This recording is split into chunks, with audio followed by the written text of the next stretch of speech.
Nossos primeiros pais, no Éden, desfrutavam desse alto privilégio de se relacionar com Deus de forma direta, sem qualquer obstáculo que o pecado impôs. A queda de nossos primeiros pais trouxe a ruptura desse relacionamento com Deus.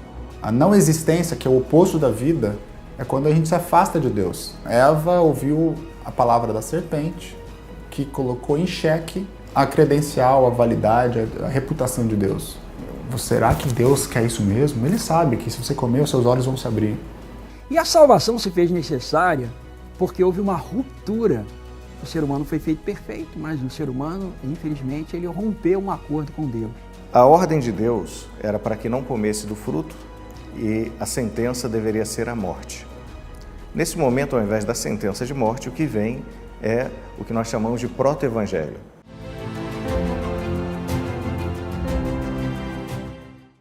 As escolhas foram nossas, não foram de Deus. Deus não determinou essas escolhas erradas. Mas Deus fez um plano de escape, uma válvula de escape que envolveria a si mesmo. Então nós já temos aqui em operação o plano da redenção. Em vez do homem ser morto, um animal, um cordeiro morre em seu lugar. Gênesis 3,15 é chamado de proto-evangelho porque ele é a base do evangelho. É a primeira vez que é anunciada. E lá você tem toda a informação a respeito do plano da redenção, da promessa do descendente da mulher que viria e que resolveria o problema do pecado.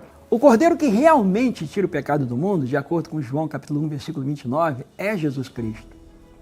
Mas enquanto Jesus Cristo não chegava aqui nessa terra, enquanto ele não encarnava, Deus então providenciou um sistema para que nós pudéssemos ser resgatados das garras do pecado. As primeiras páginas do texto sagrado revelam um Deus criando uma humanidade perfeita e boa, mas que, por alguma razão misteriosa, escolhem a rebeldia e o pecado como rumo para suas vidas. Mas em contraste com a contínua desobediência destes seres criados, Deus revelou a profundidade de sua graça e seu amor. Através do restante da história, seguindo pelas narrativas de Gênesis, embora todos os seres humanos possuíssem as cicatrizes do pecado de Adão e Eva, o Criador continuou trabalhando em seu propósito de salvar a raça caída. Através da provisão representada no sangue dos animais sacrificados, estava a promessa de que um dia alguém resolveria o problema do pecado para sempre.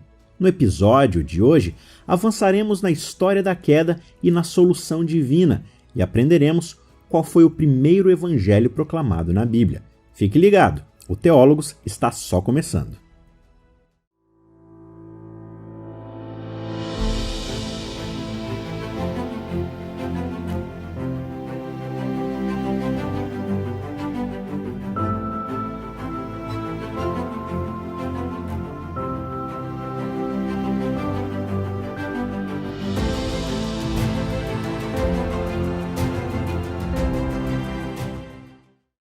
Como Deus iria solucionar o problema introduzido pelo pecado agora aqui neste mundo? Porque aquilo que ele havia dito para o primeiro casal foi: no dia em que vocês comerem da árvore da ciência do bem e do mal, vocês irão morrer. Então, de acordo com, vamos dizer, esta aliança, a cláusula da aliança, e o ser humano transgrediu esta cláusula, então a morte deveria ocorrer. E quando Deus apareceu no jardim e chamou pelo homem, e a resposta do homem, depois de ser interrogado por Deus, foi: não é que eu fiquei com medo e eu me escondi. Ficou com medo por quê? Porque pensou que Deus viria executar a sentença. A morte deveria ocorrer. E de fato o ser humano mereceria isso daí. Mas as acusações de Satanás contra Deus, contra o caráter de Deus, e que Deus não era tudo aquilo que dizia ser, então poderiam ser entendidas pelos demais seres criados como verdadeiras. Então Deus tomou uma outra medida. A morte finalmente iria alcançar o ser humano, mas antes de ocorrer a morte do ser humano, Deus fez uma promessa. E esta promessa está fundamentada exatamente na pessoa de Jesus Cristo. Em Apocalipse, no capítulo 13, no versículo 8, está escrito que o Cordeiro que foi morto desde a fundação do mundo. Então, a provisão de Deus para a solução do problema do pecado já havia sido antecipada. Deus não foi apanhado de surpresa aqui com a entrada do pecado no mundo. Nós nunca podemos perder de vista que o que Deus fez por nós, antes de nós termos a brilhante ideia de procurarmos a Deus, Deus já tinha feito um plano antes da fundação do mundo, de resolver o problema que nós iríamos fazer, que nós iríamos acontecer, baseado nas nossas escolhas erradas. As escolhas foram nossas, não foram de Deus. Deus não determinou essas escolhas erradas, mas Deus fez um plano de escape, uma válvula de escape que envolveria a si mesmo. E essa válvula de escape, ela começa nas Escrituras Sagradas, em Gênesis capítulo 3, verso 15, que diz: porém, inimizade entre ti e a mulher, entre a tua descendência e o seu descendente. Este te ferirá a cabeça e tu lhe ferirás o calcanhar. De forma clara, ele está aqui no texto bíblico, pontuando justamente que existiria uma inimizade entre a serpente e a mulher.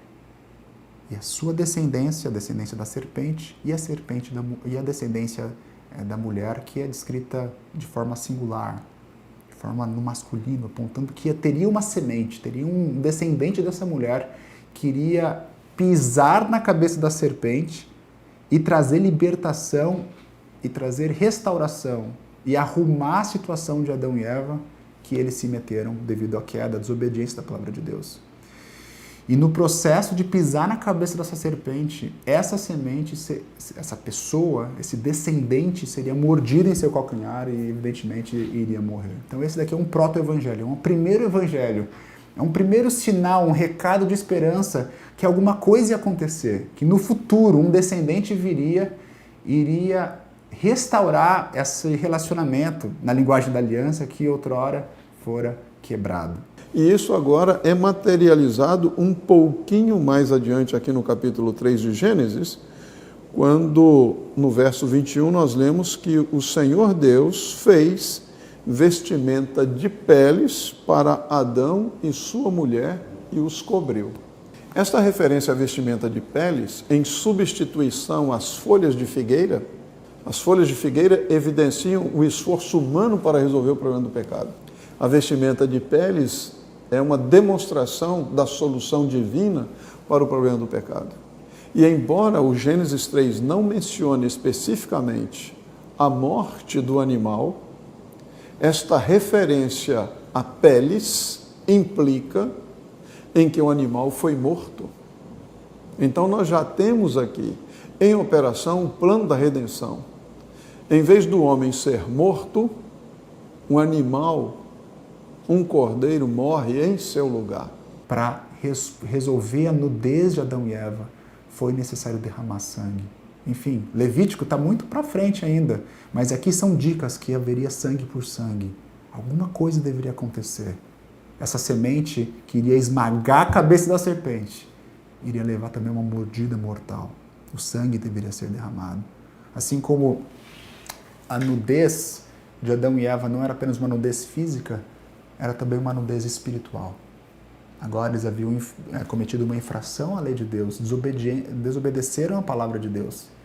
E da mesma forma como essas roupas de pele eram uma roupa que cobria a nudez física, também a gente pode dizer que é uma roupa que cobria a nudez espiritual daquelas pessoas.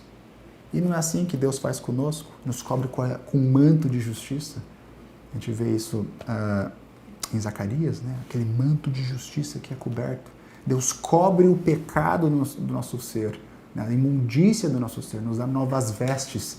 O Senhor nos evangelhos ele fala de várias formas, né? Aquelas vestes do banquete, ele coloca vestes em nós e cobre a imundícia de nosso ser. Então, as sementes de esperança que são plantadas logo no começo em Gênesis capítulo 3. Ao lermos as páginas do Novo Testamento, é muito fácil identificarmos o ministério de Cristo e seu trabalho pela salvação da humanidade.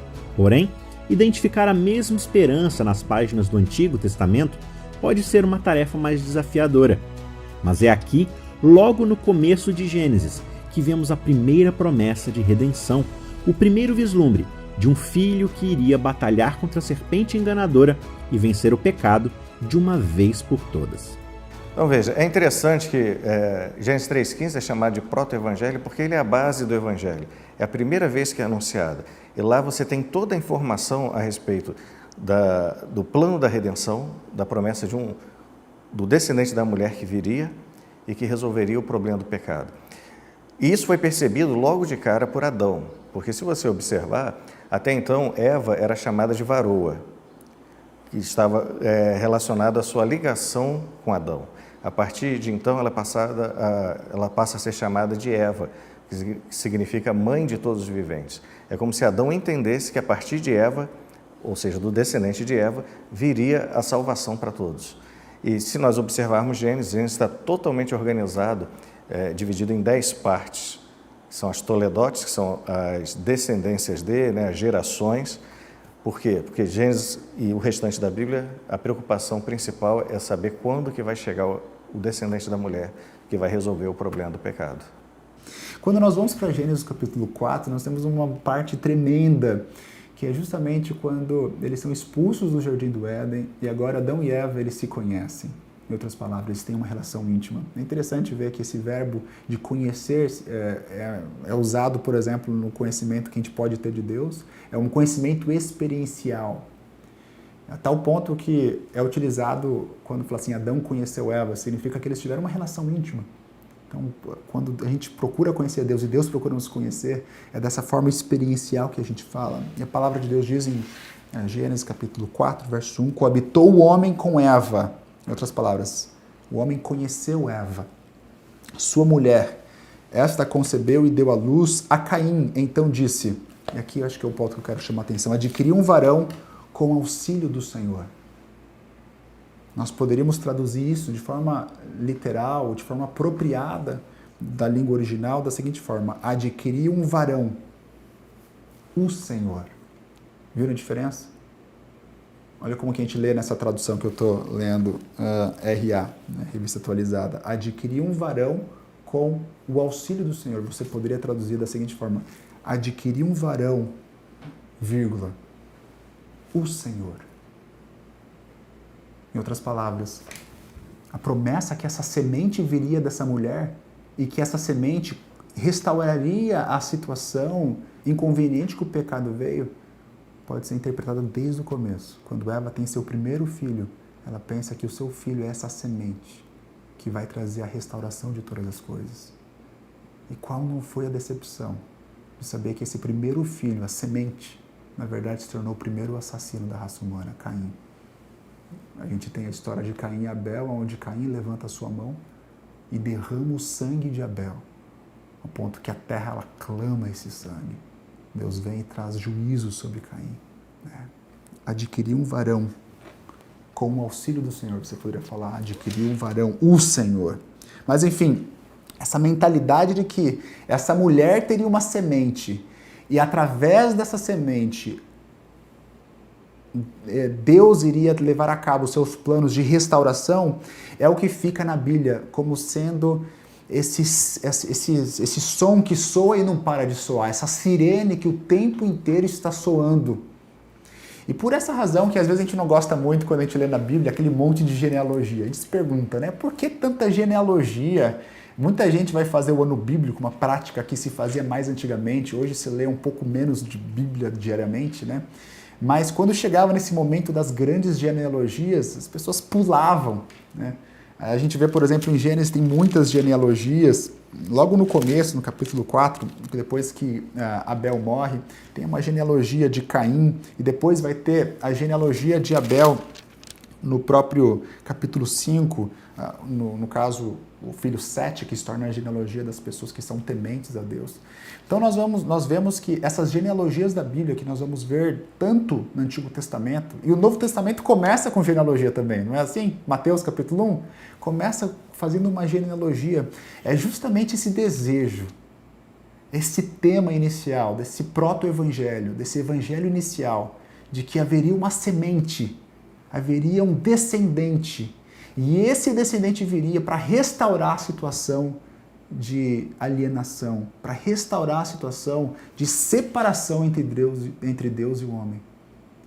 Então essa genealogia é uma forma de falar quando esse descendente vai chegar, quando essa criança vai vir para trazer a restauração. É uma expectativa que é enraizada logo nas primeiras páginas do livro da Bíblia, do livro sagrado.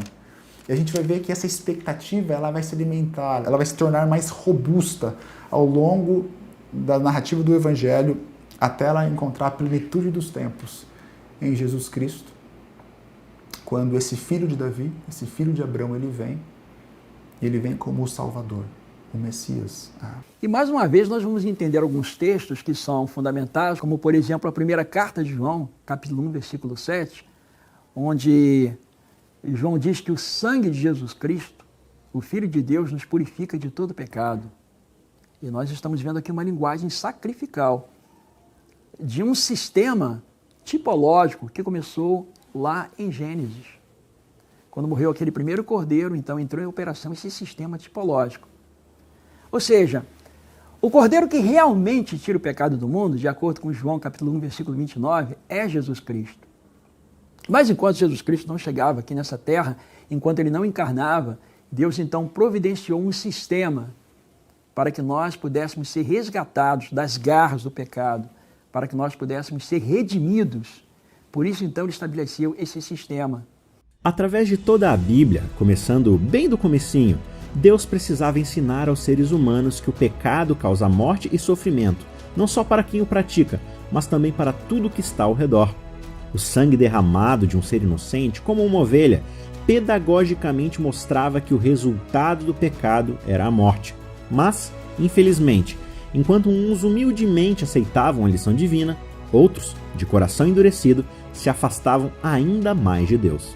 O texto aqui em Gênesis 4 vai dizer que depois de um fim de uns tempos, Caim e Abel vão trazer sacrifícios para Deus. Caim traz das verduras, das frutas, dos legumes. Abel traz da primícia e da gordura do rebanho. Às vezes nós podemos pensar assim, por que Deus aceitou a oferta de Abel e não a de Caim? Em Gênesis 3, nós vemos o sacrifício que proporcionou as roupas para Adão e Eva. Então é bem provável que fosse uma época em que deveria se fazer um sacrifício específico. Em Israel você tem vários tipos de sacrifícios, né? De ofertas. Você tinha oferta de manjares, que eram alimentos. E essas ofertas normalmente apontavam para ofertas de gratidão, enquanto que a oferta de sacrifício normalmente era uma oferta pelo pecado. E se nós considerarmos que a oferta ali deveria ser uma oferta pelo pecado, um sacrifício de sangue, parece que Abel reconhece a necessidade de um Salvador e Caim traz apenas uma oferta de gratidão. E nós sabemos pela Bíblia que sem oferta de sangue não há remissão de pecados. Então, o que parece aqui é que o problema não estava na oferta, mas estava no coração dos ofertantes. Isso fica claro porque no texto bíblico, no verso 4, diz assim: Abel, por sua vez, trouxe das primícias do seu rebanho e da gordura desse. Agradou-se o Senhor de Abel e de sua oferta, ao passo que de Caim de sua oferta não se agradou. Ou seja, primeiro Deus se agrada de Abel e depois da sua oferta. Primeiro ele se desagrada de Caim e depois da sua oferta. Então nós vemos que parece que a questão aqui é o coração deles e não apenas a oferta, mas o que aquela oferta estava retratando. E o verso 7 é um verso difícil.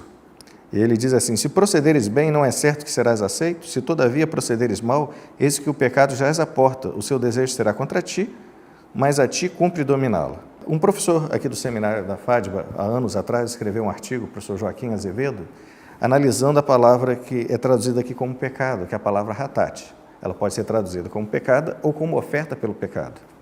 Nós sabemos que os sacrifícios eram feitos à porta do Jardim do Éden. Então é bem possível que o que Deus está oferecendo aqui para ele era um cordeiro, uma oferta para o pecado que estava disponível para Caim. Além de Deus proporcionar a oferta para o sacrifício, Deus também fez com que Caim fosse poupado do constrangimento de pedir uma oferta para Abel.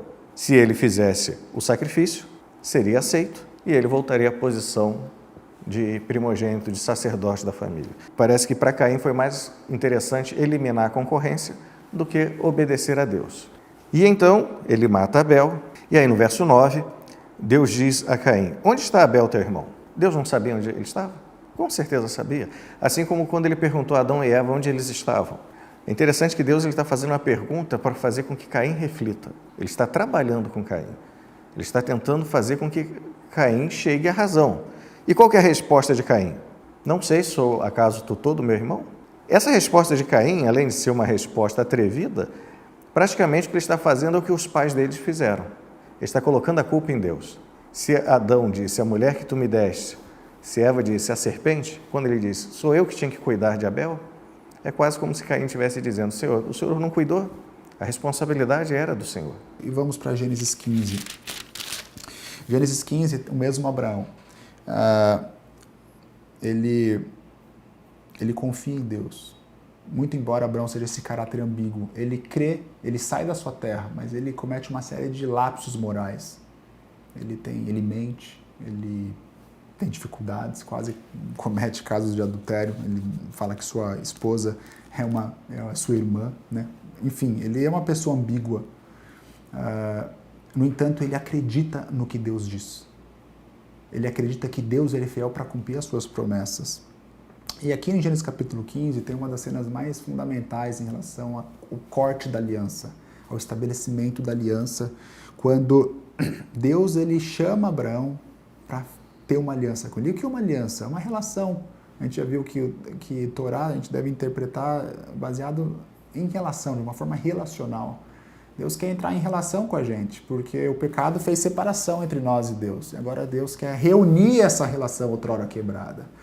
Então nós vemos que essa relação que Deus entra junto com Abraão, ela segue um formato de um povo da região da Mesopotâmia, da região desse antigo Oriente Próximo, que é o povo chamado hitita. Nessa relação antiga, toda vez que esse povo iria fazer um contrato de relação entre duas partes, digamos, hoje a gente tem tantos contratos, né? Digamos que você alugue um apartamento. Você, para alugar um apartamento, você entra com um contrato com o dono do apartamento ou com a imobiliária. Então, o dono da imobiliária vai fazer você assinar um contrato. Nesse contrato vai ter estipulações da parte maior do dono com a parte menor, digamos, a pessoa que loca o imóvel, correto? Esse contrato ele tem estipulações mútuas, que a gente diz. E se houver quebra de contrato, os dois lados eles vão poder, a parte que infringiu vai poder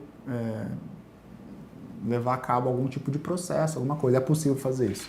Da mesma forma, na antiguidade, essa relação de contrato desse povo chamado hitita tinha uma série de estipulações que na Bíblia aparentemente utiliza parte dessas estipulações. Deus ele nunca fala com a gente numa linguagem que a gente não pode entender. Ele sempre usa a cultura para se comunicar com a gente. De outra forma, como a gente entenderia a vontade de Deus? Né? Deus se acomoda, de certa forma, com o nosso mundo pecaminoso para se comunicar com a gente.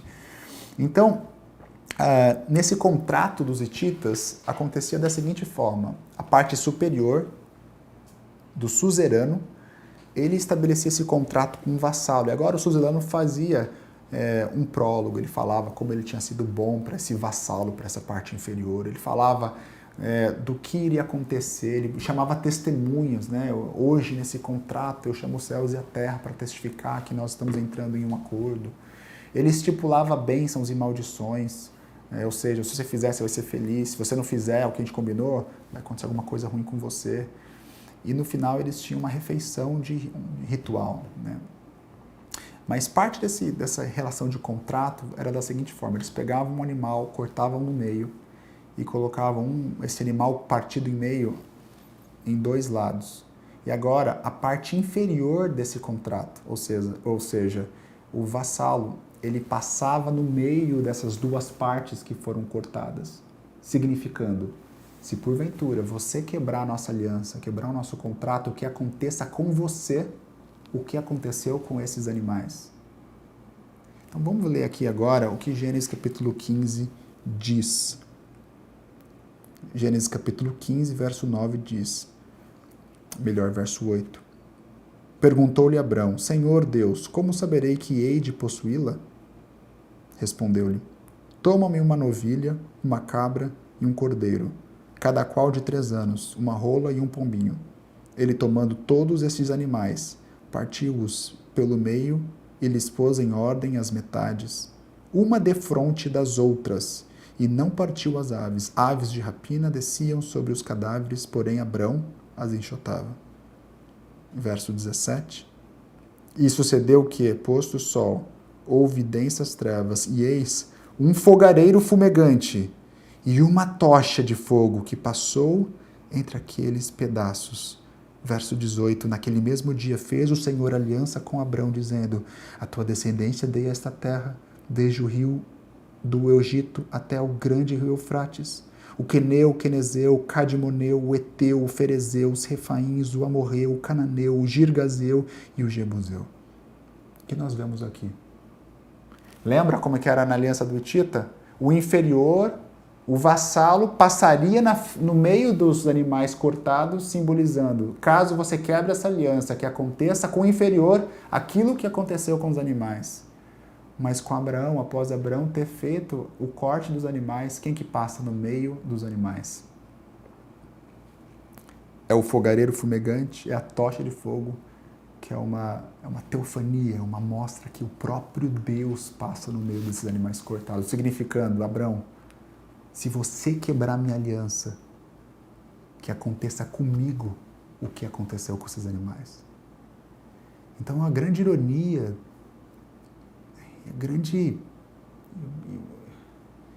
a grande diferença desse plano salvífico que Deus fez antes da fundação desse mundo é que, ao passo que na maior parte das religiões pagãs, quando é necessário apaziguar a ira de Deus, o homem se sacrifica para poder apaziguar a ira de Deus, na religião bíblica é o próprio Deus que vai se sacrificar para restaurar esse homem.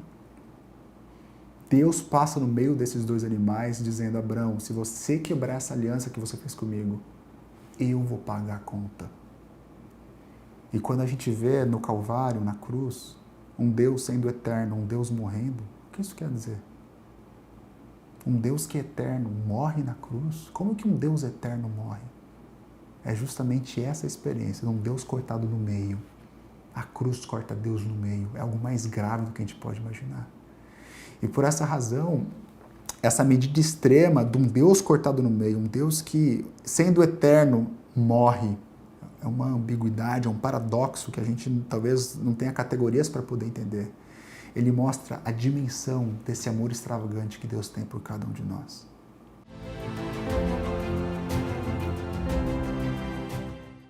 E no caso de Abraão e Isaac, quando Abraão levanta a sua mão para imolar o seu próprio filho, o anjo do Senhor clama e fala: não faça isso. E quando Abraão ergue os olhos, o que ele vê do lado? Um cordeiro. Deus proveu para si um cordeiro. No Calvário, o próprio Senhor Jesus, ele é esse cordeiro que ele é imolado no lugar de Isaac. E me farão um santuário para que eu habite no meio deles. E este santuário, então, ele vai funcionar como uma estrutura didática para poder demonstrar para o povo de Deus como funciona o processo de salvação. Quando Deus diz: faça um santuário e eu vou habitar no meio de vocês. Então a ênfase aqui está na presença de Deus junto do seu povo. O santuário, o tabernáculo entregam para ele, vão edificar num lugar específico para que ele seja o depositário. Mas o que aconteceu? Nem bem recebeu, já estava adorando o bezerro de ouro.